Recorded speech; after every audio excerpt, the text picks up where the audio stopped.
L'attaque a eu lieu en pleine célébration du Nouvel An vers 3h15 locale, 9h15 temps universel, dans une zone bondée entre Canal et Bourbon Street, dans le quartier historique et festif connu sous le nom de French Quarter, quartier français. Renommé pour ses restaurants, ses bars et ses clubs de jazz, ce quartier héberge également des cabarets et plusieurs autres lieux. Tout d'abord, nous savons que la ville de la Nouvelle-Orléans a été touchée par un attentat terroriste. L'enquête est toujours en cours. Les enquêteurs ont trouvé un possible engin explosif artisanal sur les lieux de l'attaque à la voiture bélier qui a fait des morts et des blessés, a fait savoir la police fédérale, FBI.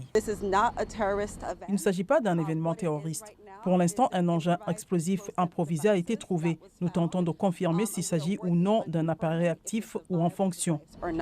Le FBI a indiqué plus tard que l'incident était traité comme un acte de terrorisme. Les médias citent des témoins qui affirment qu'un véhicule a foncé dans la foule à grande vitesse en essayant d'écraser le plus de personnes qu'il pouvait avant que son conducteur ne saute et ne commence à tirer avec une arme, entraînant une riposte de la police. C'est une situation très tragique et je dois vous dire que nous savons que 10 personnes ont été tuées par cet homme dans la rue Bourbon.